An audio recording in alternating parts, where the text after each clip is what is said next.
Monsoon Goa കാഴ്ചകളിലെ രണ്ടാമത്തെ video ആണിത്. ഒരു തരത്തിൽ കലങ്കൂട്ടെത്തിയ ഞങ്ങൾക്ക് പ്ലാൻ ചെയ്ത സ്ഥലങ്ങളൊന്നും കാണാൻ പോകാൻ പറ്റില്ലായിരുന്നു. കാരണം കലങ്കൂട്ടിന് ചുറ്റും വെള്ളം നിറഞ്ഞു കിടക്കുകയാണ്. സോ 1-2 സ്ഥലങ്ങളെ ഇപ്പോൾ പോകാൻ പറ്റുകയുള്ളൂ. ബാക്കി എല്ലായിടത്തും റോഡിൽ വെള്ളമാണ്. എന്തായാലും കാർ എടുത്ത് ഞങ്ങൾ ആദ്യം പോയത് പാരാ റോഡിലേക്കാണ്.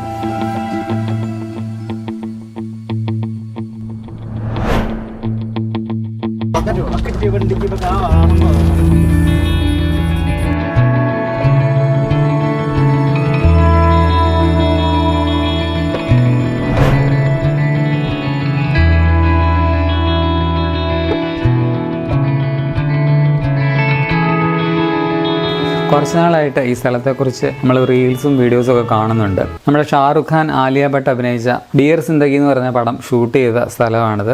ആ പടത്തോടെയാണ് ഈ സ്ഥലം ഫേമസ് ആയത്.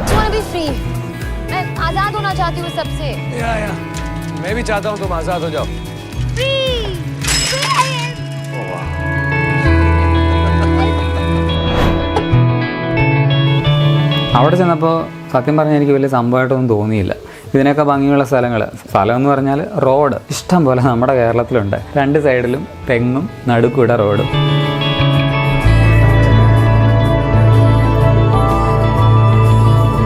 പക്ഷേ ഇവർക്കിത് വലിയ സംഭവം കേട്ടോ. ഞങ്ങളുടെ തന്നെ പുതുപ്പള്ളിയിൽ നിന്നൊരു ബൈപ്പാസ് ഉണ്ട്. അതൊക്കെ കാണാൻ ഇതിനേക്കാൾ എന്ത് ഭംഗിയാണ്. ഈ സ്ഥലം കണ്ടാലേ ഞങ്ങൾ ഗോവയിൽ വന്നതാണെന്നൊന്നും ആരും പറയില്ല. കേരളത്തിൽ എവിടെയോ മഴയത്ത് പോയതാണെന്നേ തോന്നുള്ളൂ അല്ലേ.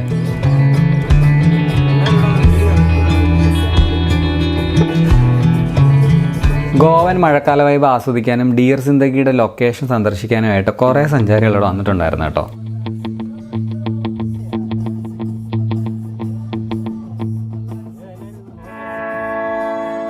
സത്യത്തിൽ വളരെ ഓവർ റേറ്റഡ് ആയിട്ടുള്ള ഒരു സ്ഥലമായിട്ടാണ് തോന്നിയത്. പ്രത്യേകിച്ച് ഒന്നുമില്ല. ഇവിടെ ഒരു ചെറിയ പാർക്കുണ്ട്.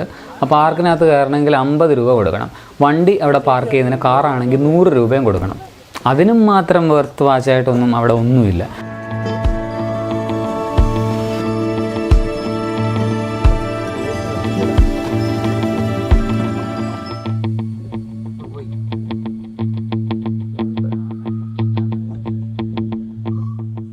അതുകൊണ്ട് ഞങ്ങളവിടെ അധികം നേരം നിന്നില്ല. കാറെടുത്ത് ആ തെങ്ങിൻതോപ്പ് റോട്ടിലൂടെ വീണ്ടും മുമ്പോട്ട് നീങ്ങി.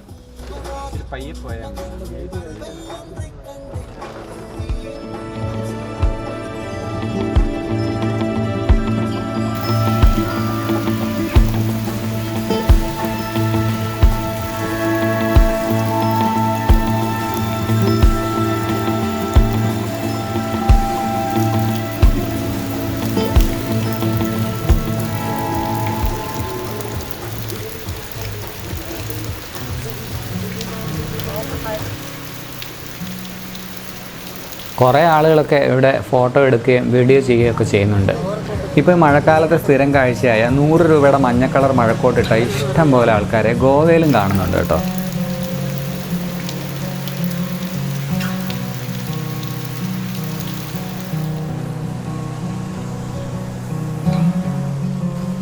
ഗോവയിലെ കുറച്ച് മൺസൂൺ കാഴ്ചകളാണിത് കേട്ടോ.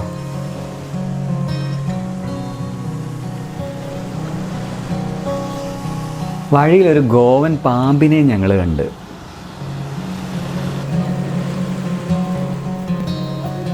അവിടെ നിന്ന് ഞങ്ങൾ നേരെ അഗോഡ ഫോർട്ടിലേക്ക് പോയി.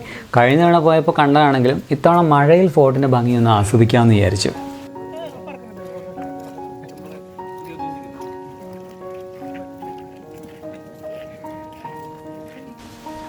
കഴിഞ്ഞ തവണ ഞങ്ങളുടെ കൂടെ വരാഞ്ഞ ഒരു കസിനും സുഹൃത്തും ഇത്തവണ ഞങ്ങളുടെ കൂടെ ഉണ്ട്. അവരിവിടെ വന്നിട്ടില്ലായിരുന്നു. സോ അവർക്ക് ഫോർട്ട് കാണിച്ചു കൊടുക്കാമെന്നുള്ളതായിരുന്നു ഇതിൻ്റെ പ്രധാന ഉദ്ദേശം.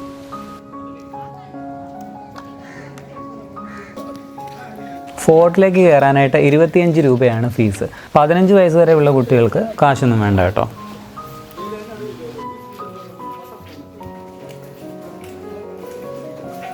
കഴിഞ്ഞ വീഡിയോയിൽ പറയാൻ മറന്നുപോയി, ഈ ഫോർട്ടിലേക്ക് കയറുമ്പോൾ തന്നെ ഒരു ഫോട്ടോ ഗാലറി കാണാം കേട്ടോ.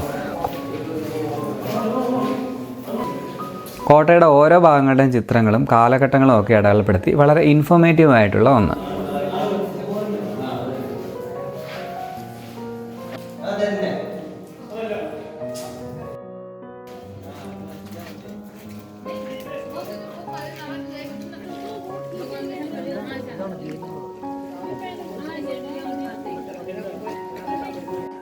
മഴയാണേലും ഫോർട്ടിൽ അത്യാവശ്യം ടൂറിസ്റ്റുകളൊക്കെ വരുന്നുണ്ട്. മഴയിൽ ഇവിടെ ഈ ഫോർട്ട് വേറൊരു വൈബ് തന്നെയാണ് കേട്ടോ.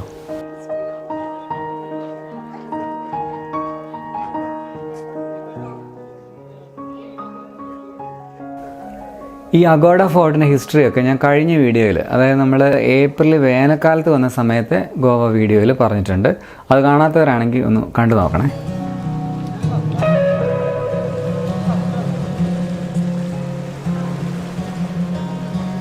കഴിഞ്ഞ തവണത്തെ വീഡിയോയിൽ കോട്ടയുടെ ഹിസ്റ്ററി പറഞ്ഞപ്പോൾ പറയാത്ത ഒരു കാര്യമുണ്ട്. 1864 അഗോഡ ലൈറ്റ് ഹൗസ് സ്ഥാപിച്ചതെങ്കിലും 100 വർഷങ്ങൾക്ക് ശേഷം 1976 കാലഘട്ടത്തിൽ ഈ ലൈറ്റ് ഹൗസ് ഒന്ന് പുതുക്കി പണിഞ്ഞിട്ടുണ്ട് കേട്ടോ. അതാണ് നമ്മളിപ്പോൾ നിലവിൽ ഈ കാണുന്നത്. മർമഗോബ ഉപദ്വീപിൻ്റെയും കലങ്കൂട്ട് ബീച്ചിൻ്റെയും മധ്യത്തിലായിട്ട് സ്ഥിതി ചെയ്യുന്ന ഈ ലൈറ്റ് ഹൗസ് ഏഷ്യയിലെ തന്നെ ഏറ്റവും പഴക്കം ചെന്നാണ് കേട്ടോ.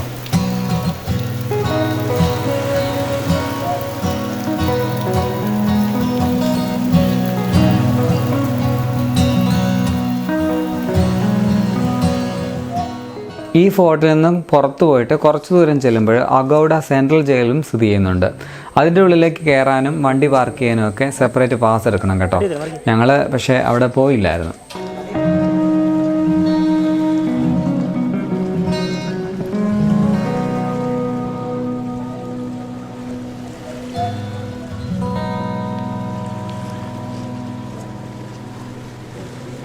ഫോർട്ടിന് മുകളിൽ നിന്ന് നോക്കിയാലും കടൽ കാണാം.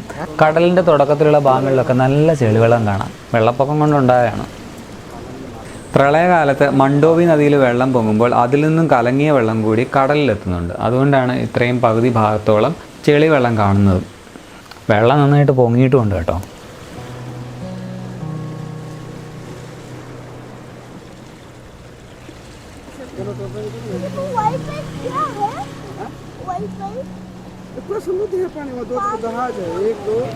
കടൽ വൈറ്റ് ആയിട്ട് കാണുന്നത് എന്താണെന്ന് ഒരു ഹിന്ദി പയ്യൻ അച്ഛനോട് ചോദിക്കുന്നുണ്ട്.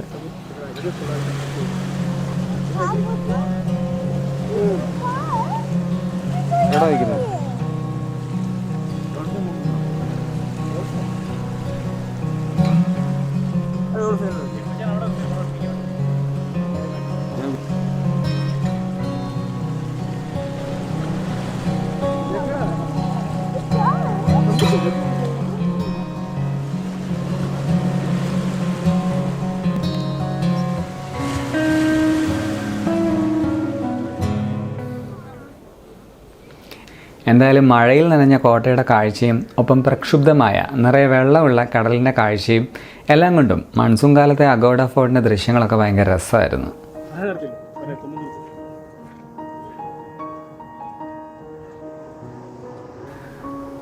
എല്ലാവരും പോലെ ഞങ്ങളും അവിടെ നിന്ന് കുറേ ഫോട്ടോയും വീഡിയോസും ഒക്കെ എടുത്തു കേട്ടോ.